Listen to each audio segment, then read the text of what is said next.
Welcome, everybody, to another episode here on the Digital Trade Show, where I am live in Columbus, Ohio at the ADHA annual session. It's been a lot of fun today. And sometimes when you come to these meetings, you meet some really cool people in the exhibit hall, and that's who I have with me right here, Susanne Kuehl, who is, this is very interesting, everybody. She is an independent practice dentist hygienist. And the reason why I wanted to ask her to come on is because I have been fascinated about this for a while, this trend towards hygienists becoming independent, having their own practice. And she told me her story, which she's going to share, which is just fascinating. It's inspiring what you had to do to do this. And so I thought it'd be great to bring you on, talk about it, but more importantly also, now that you've kind of crossed a couple of hurdles, talk about what you're excited, what's next with this whole world of what you've done. So thank you for coming on. Well, thank you, John.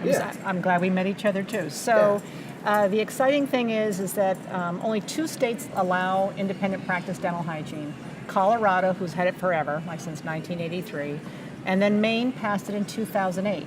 However, hygienists like myself, even though I have 35 years experience, I wasn't allowed to get the license because you needed 5,000 hours in the last 4 years, which meant anyone that works part-time, which is 90% of us, couldn't get the license. Right. Well, it made me madder than a hornet. I petitioned the dental board and I said, can I give you a portfolio of my work? I have a pretty impressive resume. And they said, no, you have to change the law. And I said, great, I'll do that in my spare time. So I actually put in a bill. We flew through committee. Everything was thumbs up.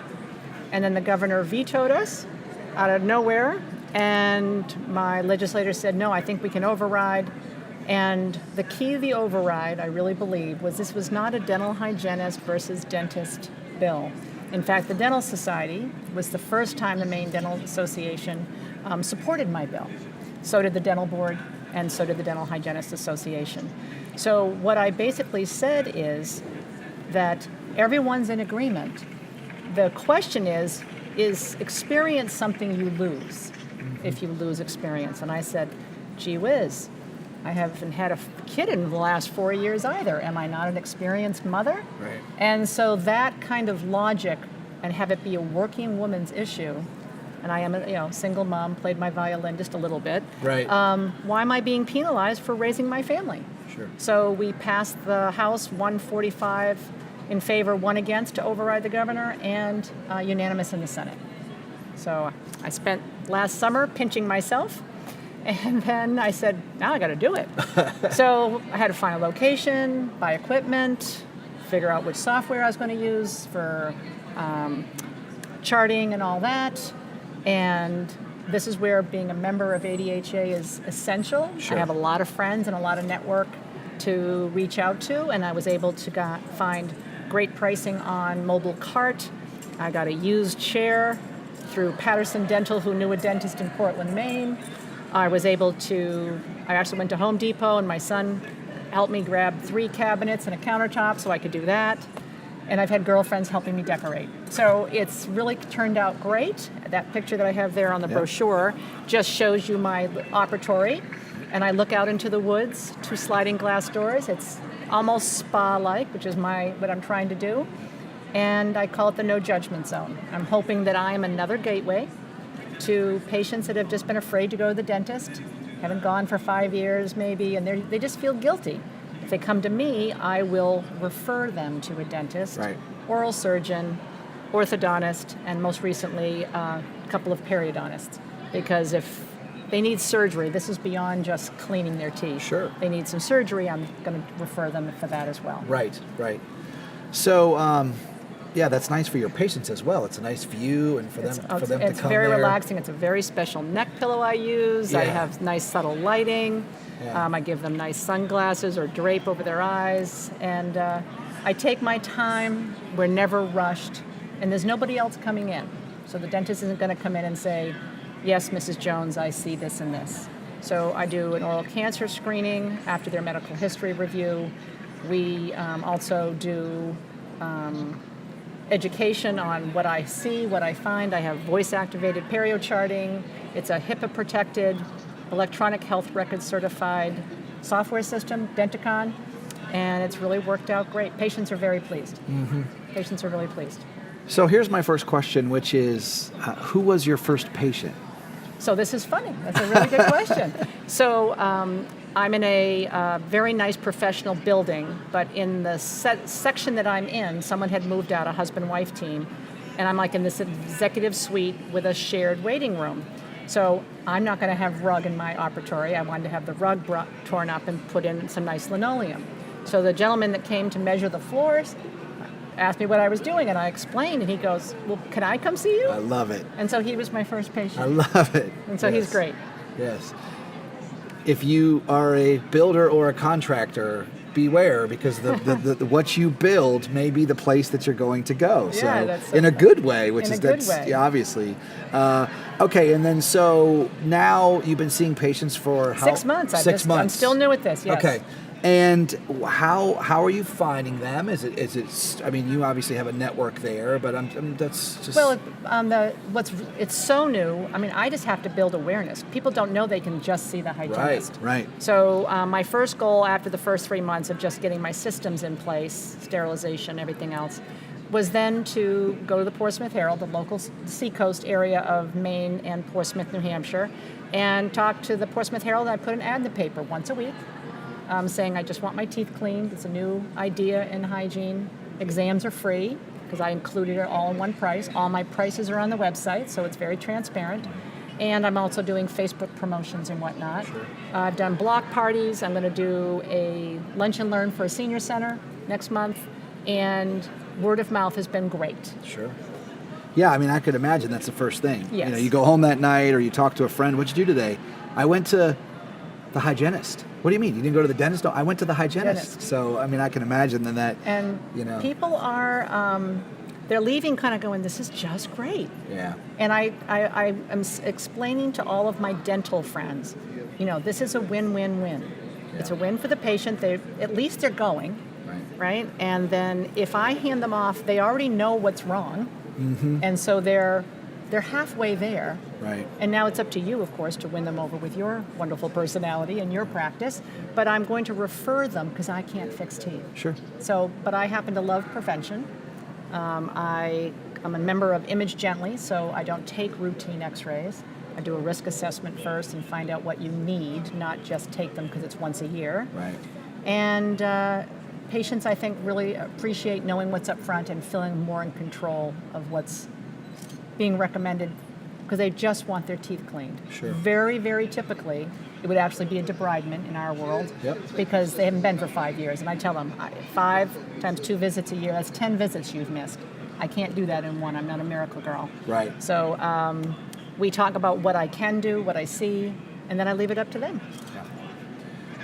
So when I first started hearing of this, as I'm sure you did, you've been in the middle of it, and you've literally transformed and been a pioneer in this. Obviously, some of the thoughts, like you mentioned, from some of the dental professionals or even the dentist, it's that initial, holy cow, like how is this going to be impacted? And I know, it's funny, when I spoke, I know the first thing I thought about was exactly what you said, which is there are so many procedures that you're not going to do. It's not what you do. And someone's going to have to do that. And so we're going to get back to that old-fashioned referral network, right, of referring them. It's almost like the general dentist referring to the specialist. Now it's the hygienist referring to the general dentist if that's what they need. Or the specialist. Or the specialist or what have you. Or going direct to the specialist. Or going directly there. Depends on what they need. Because a lot of times with a specialist, let's just say, I always put gums first. Because if your gums aren't good, we can fix anything with your teeth. Between implants and crowns, we can fix your teeth. Depending on what you want to spend. Right? We can do that. And I know some great docs, male and female. I have a lot of people I can refer to. But when you're spending that kind of money, because now you're spending some serious money, implants and crowns. Big cases can be $25,000. Right. You're spending some serious money. You want to build a relationship first. And sometimes they like to ease their way in. They don't like to be told everything at once. And so that's why they'll come to you for one little filling. And they want you just to do that at first. So we'll see how this evolves, but I've had really great support by people I really respect in the dental industry. And the ones that are a little leery, I bumped into an old dentist friend of mine at a tennis club function, And he said, well, I'm not so sure what I think of that, Suzanne. And I said, well, gee, Dr. Gray, I said, he sold his practice. I said, doesn't that new associate you just sold to, he doesn't want any new patients? And he goes, well, what do you mean? I go, I can't fix the teeth. I was going to refer them to your practice. And he goes, well, now that you put it that way. And suddenly he turned around. He just hadn't thought about I know. He'd get new patients. It's amazing. I mean, and I can see that. If you've been used to a model, the same model, correct, for probably forever, and now all of a sudden, as an outsider, we would look at that, and that's exactly what we would think is, of course, you're going to get referred patients. But it takes a while. Well, and when you're involved in the association, one of the things I tout about ADHA, for example, I know Shelby Call that owns a practice out in Colorado. I knew Kathy Kasprick that opened her practice up near Freiburg, Maine. So I could contact people, pick their brain about how did they go about it, what were their barriers, hopefully maybe skip a few of them on my go-round. And I have a marketing degree as well. So that part of the business was actually, I don't want to say a breeze or fun for me. Yeah. But for a lot of dentists even, they don't know how to market themselves. Correct. And that's the part I'm good at. Yeah. And I'm also a professional educator with Waterpik, and I still work part-time for a dental office in Portsmouth, and they're very supportive. Yeah. It's just they would have to be a Maine dentist to read my x-rays, which is the only thing I have to do within 21 days if I take x-rays. Got it. Yeah, so it seems like, at least in your market and some of the people in your circle, that the dentists are starting to understand it. Starting to, yep. And I think that's what's so awesome about what you've done, is that it just takes others before you, and then you in your area for that. If nobody does it, then nobody's ever going to know. Exactly. And I'm in a really wonderful area. I've been accused of saying I love where I live so often. My sister's made me a t-shirt. So I truly love where I live. And in corporate jobs, I didn't want to move. Sorry, New Jersey. I didn't want to move to New Jersey. Right. I was offered a job to go down to Kentucky. I don't want to go to Kentucky. We're going to go to Louisville next year for the meeting. That's right. But I'll visit, but I come home. Sure. And so I love the coast of Maine. I raised my family here, and I love where I live. So what's great is now I am in a really bustling, great area, but I happen to be the first town in Maine, so I'm legal in Maine, but I'm 15 minutes from Massachusetts. I could throw a rock at Portsmouth, New Hampshire, and over the bridge, and then anyone in the seacoast area, so it's great. Yeah. All right, so now that we've kind of talked about how you did what you did and you got there, let's talk a little bit about the future. Let's talk about some ideas or some things that you have to really move this thing to the next level. Well, believe it or not, I had this logo back when I did my capstone project for my marketing degree. The dean, in fact, he was one of the first people I let know that I had done this, because I had petitioned him also. I've always been a little bit of a, advocate person. So I had petitioned him to do my own project, not a group project. And he said, "There'll be more work, Suzanne." I go, "No, it won't." I said, "I know what I want." So I had the logo made up, and I had this vision of almost a franchise idea, that once you have the logistics worked out, the reason most hygienists would maybe not do this is the money, okay? So my goal, and I am a seasoned hygienist, I'm a little on the further along in my career than new ones are, but so I'd like to work 3 days a week. Well, the chair could be open 7 days a week, and there's no reason I can't hire other independent practice hygienists. So I'm going to be urging other hygienists, if they've thought about this, get the license. Be a member of ADHA. That's really key. And then the third thing is just change your mindset, because with the oral systemic link, we know that prevention is where it's at. Right.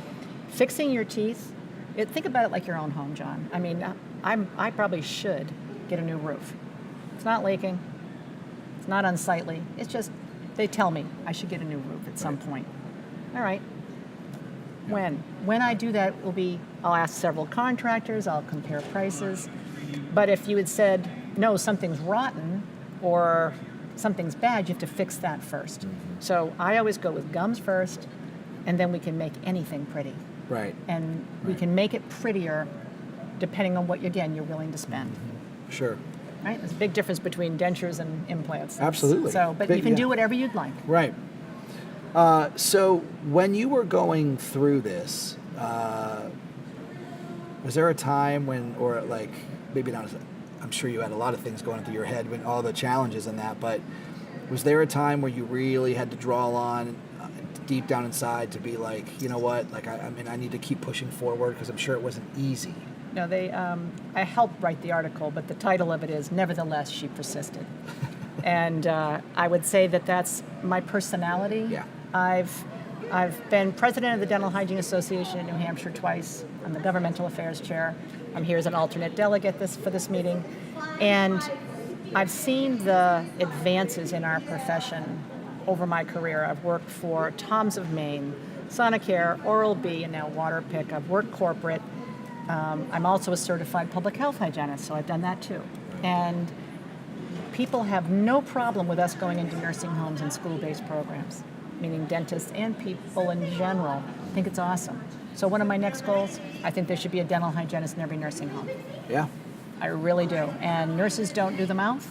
They take care of other orifices, but not that one. Right. And they right. really do, they don't like it. They don't like the mouth. And so I've gone through experience. I will share that my dad passed last year.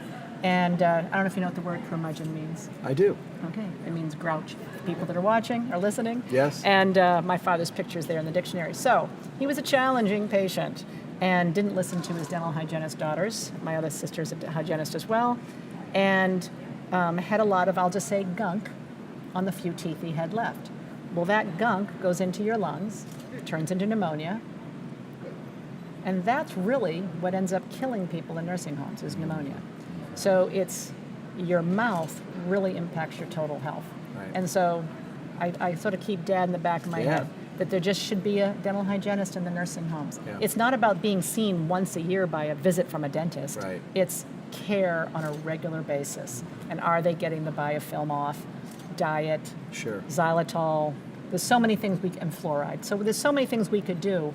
But when patients are really compromised, stroke, dementia, name a few more, Right. they need help. They need a professional. So that would be my next goal, because there's not one person I mention that to that disagrees with me. Yeah, I wouldn't think so. I think especially when you share the story of Yeah. your father, and I think everybody can relate to that if they've Exactly. had a mother or a father or a family member in a nursing home. I mean, it's pretty easy to relate to that. Well, one of my, you can't really tell from the picture on my brochure, but I got a call from a gentleman whose mother was in a local in Kittery nursing home.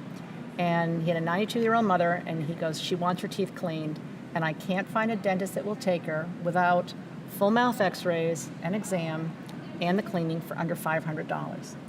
And she sounded pretty compromised. She'd had a stroke and whatnot. And he said, I really want you to see her, Susanne. And I said, well, if you bring her to me and one of you, it's either he or his sister, stays with me, because she has a lot of medical issues.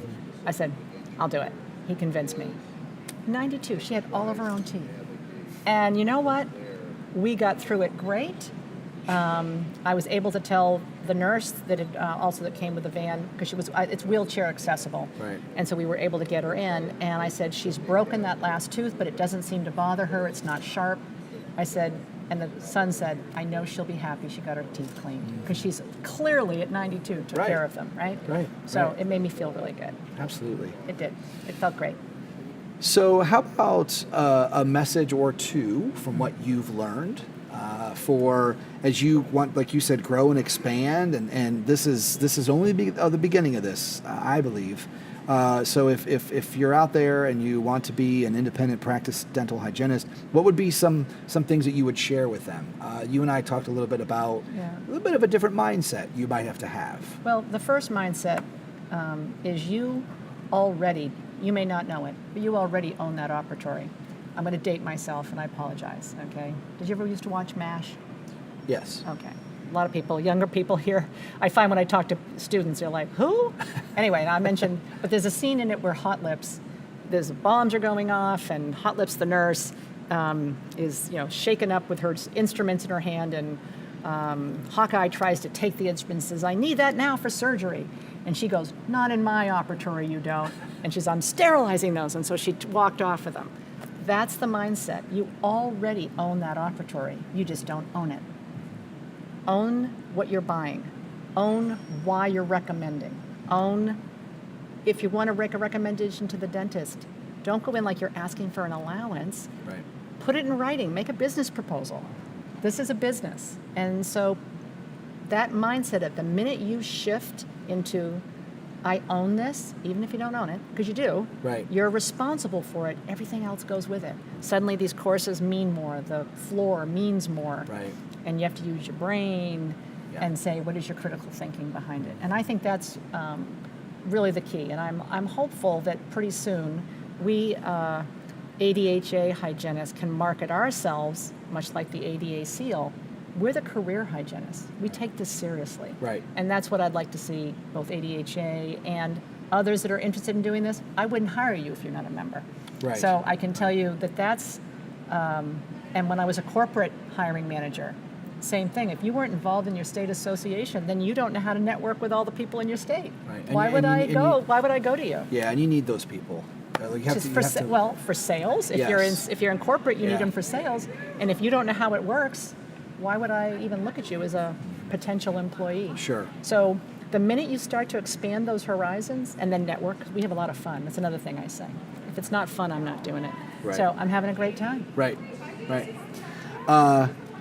It's exciting, and Thank you very much. And I have to say that I'm still pinching myself a little bit. yeah, and I can't wait to see. I mean, I'm going to stay in touch with you I because I want to appreciate know where it's going to go, and I see a future of some of the things you talked about. The business, we talk about this a lot in a dental practice all the time. Is that business is not often taught or marketing to a dentist in dental school, and certainly not taught to a hygienist. Well, So now, well, let me offer. Okay, Yes. so my old college roommate is a dentist in Brunswick, Maine. And at one point, maybe when I was first thinking about this, and probably it was back in 2008 when they were first putting it out there, and I think she had made some comment like, well, you don't have any business background. I went, neither do you. Right. What are you Right. talking about? You went to dental school. You don't have any Right. business background. And at last I knew it was America. So in America, do you have a dream? I'd like to be able to hire other hygienists that don't maybe want to buy all the equipment, Right. but would like to do this on their own. Sure. And it would be a little bit of a half step in because I can hire them as independent contractor, Right. which in other dental offices they cannot do legally. So I Right. can legally because I'm not going to tell them how long to take, and I'm not going to buy their instruments. So they're going to have to buy their own Gotcha. instruments, but they can use my chair, my sterilizer, Sure. my Yeah. software, that Yeah. kind of thing. Yeah. Oh, that's Yeah. exciting. So what's the very next thing other than serving your patients, which is certainly most important, but what's next in the next couple of months for you? Well, just honestly, it's starting to ramp up already. Yeah. So the ramping up is just, wow, I found myself at this stage of the game also enjoying some the balance of free time. I'm empty nest for the first time. Sure. And I want to have time to go to my PIO class or play tennis or Yeah. meet a girlfriend for breakfast. Yeah. So, but I can set my hours. So if I want to come in at night, if I want to come in on the Saturday, I can do what I want. Yeah. And that's pretty nice too. My last question, since this is the Digital Trade Show website and we're here at Yeah. a meeting where there's exhibitors and products and services, is how has it been? Because correct me if I'm wrong, but there are times in a practice where a hygienist may want a product, and certainly you would have to, I guess the dentist would approve that. That's how it used to be a lot of times, or Depending on the boss. on the Depending practice, on or the what boss, have the you. practice, yep. How has it been for you to say, if I see something that I want to use, I'm going to buy it? I'm going to leave here and go buy something right now. So I told another booth, when I had that 10 minutes before we started this, I said, I told you I'd come back, here I Yeah. am. And it's, you know how nice it is to pull out my visa that has my business name on it? Sure. And just say, I want to Yeah. buy that. Yeah. And also, though, because I have a business background and I've run state associations and we understand budgets, is, you can't just spend. You Right. have to say, well, what is the return on your investment? Right. What kind of tool is this going to make it easier for you, easier for the patient? In what way is it better? Why are you getting it? And then you have to also, maybe the things you don't like to do is like stay late because my printer wasn't working. Oh my God, that's what a pain, right? But I got to do it because it's Right. just me. Right. And And then I think that I'm hoping it's coming across, but I'm a pretty natural marketer. Sure. And that's because I can sell what I believe. And I used to say this back when I was in sales. I've done dental sales. And dentists used to ask me, including my old roommate, she's like, well, how do I, get my business to grow? And I said, I can tell you one thing. I said, do you want to sell more dentistry? And she said, yes, I do. I go, then stop selling dentistry and just care about the person. The dentistry will follow. And that's my premise. That's what I do. That's a great way to end it. Well, I love that. Well, thank you so much for coming on. Great. And I really appreciate your time. And again, congratulations on certainly a lot of hard work and something that you've created. And I look forward to keeping up with you and seeing how things go. See what goes next. Exactly. I love it. It's all good. All right. Well, thanks, Suzanne. All right. Thank you. Appreciate it. Thank you. Uh-huh. Awesome.